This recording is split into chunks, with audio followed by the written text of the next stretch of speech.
I'm going to be telling you what the top 5 best cameras for videography and just general filmmaking are. Firstly, I'm a camera operator. I do the thing, I shoot the stuff, and I get paid for doing the thing. Take my advice with a grain of salt, but I will give you a couple of options that I find appealing and that I think are good options, and I'll tell you what I think about each one. All the cameras I'm going to say are in no particular order because it's all going to depend on what you want, but I will tell you my opinion on it and what I think. If you browse my channel at all, you know I'm a big Sony shooter, so might have a little bit of bias there. But I'll give you a couple other suggestions that I find intriguing. The budget that I'm gonna be talking about is around $2,000 to $3,500. Obviously, if you have the money for an RE Alexa or something, you should probably get that instead. I'm gonna be telling you cameras that are within that range as I feel like that's the range that would give you good enough specs to do pretty much everything that you need to do, like come on with 10-bit color, and they're all kind of, honestly at this point, all the cameras are like the same shit but a different toilet. So do with that what you will, but you'll get a pretty good image out of all of these if you just kind of focus on lighting and lenses. Also, don't ignore open box and used items, as you could get deals on all these cameras, and you know, within reason, because sometimes people on Facebook Marketplace are selling used gear with like scratches for basically the same amount of money they bought it for. So, you know, you gotta look around, but you might get lucky and get a deal. Open box and refurbished on Amazon. In fact, the camera that I'm shooting on right now, which is an A7S III, I got on Amazon refreshed or refurbished, I forgot what they call it, but it was like an open box thing, and it was saved a couple $100, and I think it was worth it. There's nothing wrong with the camera, plus you can return it. So first and foremost, I'm gonna say my top 2, kind of, sort of, but so it comes with a tidbit, but that will be the A7S III, which I'm currently shooting on. I do have like a Pro Mist on right now, so it looks a little bit less sharp, but because I find that Sony cameras can tend to be a little sharp. Try to soften that a little bit, it's just a preferred thing. But yes, that's the camera I'm currently shooting on, the A7S III. You can get the A7S III for around $3,500, kind of depends, you gotta like look around. Great dynamic range. I've shot all sorts of things with this, sports, everything. Preface this, it's more difficult to get to where you're going with the Sony sometimes, just because of the colors, in my opinion, and some people, it's improved over the years, but I think that the colors out of like a Canon or a Fuji, or sometimes even like a Lumix, like they're just more pleasing straight out of the box. The Sony colors can tend to be like a little bit overly sharp, and yeah, you can tweak it, and you can honestly, I mean, they're famously, like, the creator was shot with an FX3, so like you can get to where you're going with Sony for sure, but I just feel like out of the box they can kind of maybe put a little bit more effort into making it not look so digital, and maybe like put a Pro Mist, and maybe in terms of specs, usability, and everything, like you can't go wrong with Sony. So the 2 I recommend is obviously the A7S III and the FX3.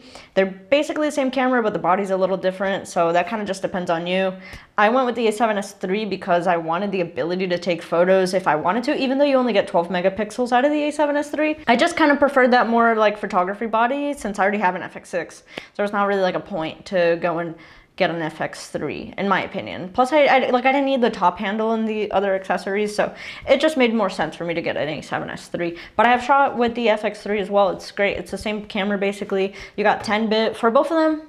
For the A7S III and the FX3, you have 10-bit, 12 megapixel photos, which isn't great, honestly, but if you're just kind of doing photos on the side, like, and you just want to be able to do it, but it's not like your main thing, then works out fine. One of my gripes with the FX3 is, why is there no built-in ND? I feel like they could perfectly put that in there, but they just don't. They're trying to protect their cinema line, is what I think. But then you look at like the ZV-1 II, which is like the little point and shoot, and it has built-in ND, so I don't know, I feel like they could work it in there somehow. I swear by Sony, if you are kind of like a shooter that's doing a little bit of everything, or you want to do sports, you want to do different things, like just the autofocus is so fantastic, and I don't care what anybody says, none of the other cameras compare to Sony in this regard. So if you want like a well-rounded, all-around, just kind of does the thing, I would go with Sony, personally. I mean, as I have, because I am a Sony shooter, but so I am a little bit biased. But now let's move on to some other suggestions. So my next suggestion is a Panasonic Lumix S5 II. I have been able to shoot with a couple different Lumix cameras, and honestly, they have caught up a lot. They are much better now. I mean, I was shooting on the GH5 and like shooting weddings a while ago, whenever the GH5 was a thing. Yeah, the autofocus was basically unusable, and like the low light performance was kind of cheeks, and it just, I don't know, just it wasn't really special or anything. So I wouldn't have recommended them back then, but lately actually they've been coming out with a lot of good stuff. So this particular camera is around 2,500 as you can get it. These prices are all a little weird because the market's been really weird with cameras, okay? Like the prices flex a lot. But I will put updated links in the description to all these cameras, so if you want to just go check that out, you can do that. This camera is, it has full frame, which is crazy, and it's 6K. So it's 6K recording capabilities for around 2,500, so it's even better value than the Sony. My cons with the Lumix lineup is that I just feel like the lens selection is a little bit worse than like Sony. Like Sony just has so many great lenses and so many brands are optimizing for it that I would kind of like why I would lean towards that direction. But the specs and the price is right. If you want to go for the Lumix route, like definitely the price is right there. The autofocus, it's good, like it's way better, but I still think that Sony is better with the autofocus, but it's still a good option. Like if you are looking for just a good price and just a robust system, then yeah, definitely look at Lumix, but your lens selection will be a little bit limited and the autofocus won't be as good as Sony, but definitely give that a try. Links will be in the description for all this stuff. My next pick is the Canon EOS R5. Now, I used to be a Canon person. Like, you know, I had a T3i, that's what I started with pretty much. And then I had a 7DD. Then I didn't own a 5D Mark III, but I used one extensively because of like school and stuff. We would shoot on that camera a lot. And I used to just love Canon, but what happened is that they stopped innovating for videos, so then it kind of made me switch to Sony. Now they're kind of doing great offerings. There's a lot of good options with Canon, so don't like sleep on them. So this particular model, the EOS R5, has 45 megapixels and the ability to shoot 8K video, which is kind of crazy. Packing a lot of punch, for sure.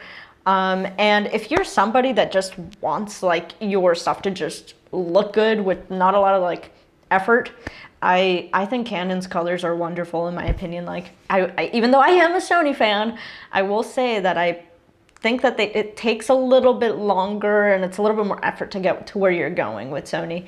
Where with Canon, like it just looks freaking great out of the box.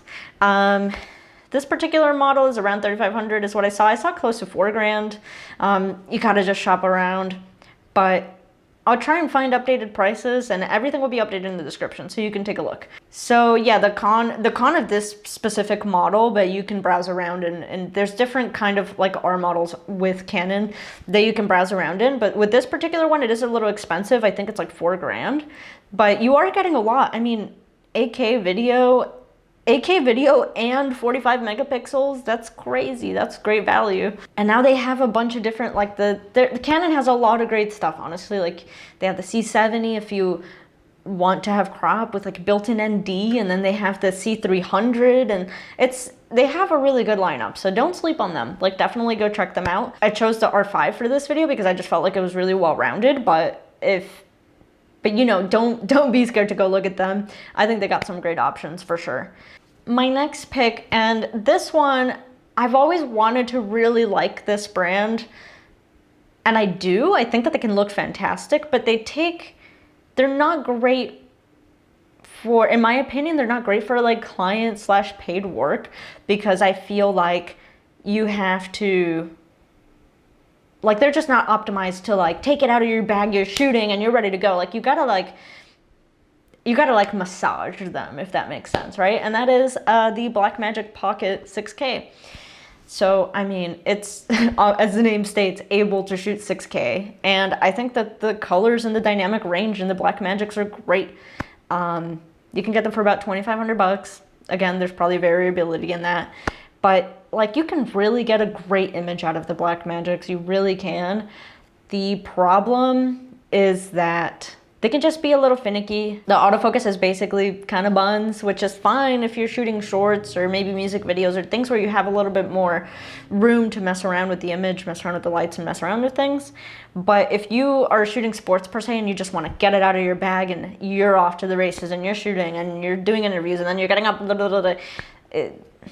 I think it's like just not great. Also, the form factor is awkward, so it's hard to rig it to things. And yeah, and the screen, the screen is like caked on, so then you have to get an external monitor, and like it's not great for run and gun, kind of like you're working in video kind of situations. So I wouldn't recommend them for that. But if you're looking for, like, I'm shooting shorts or I'm shooting a film and I need something that looks great, I would not sleep on Blackmagic. I just can't recommend them as like a, hey, you're getting paid to do video and you're going to be doing a kind of like diversity of work. But I have seen people shoot weddings with them and stuff. I wouldn't really go that route. I would honestly hate to shoot a wedding with a Blackmagic. Like, I just think it would be a pain for no reason. They also have a lot of good like live streaming things. So they can optimize for live streaming, and they have these little tiny cameras that are great for live streaming. Like if you're doing like a show with multicam, and so if you're going that route, I mean, I think what I would say about Blackmagic is that they're great if you have the time to deal with their quirks and kind of like massage them. If you don't, then they're not great. But yeah, that's what I'll say about them. So those are my picks. Obviously there's a lot of different budgets and things that you can do. But if you want to know what the best cameras to get for like a low budget, you should click on this video right here. I kind of try to stay under budget in that, so I give you a couple cheaper options. Or this video right here. So let me know what you think and what your picks are. Do you like my picks? I mean, I'm a little biased, but because, you know, I'm into Sony, but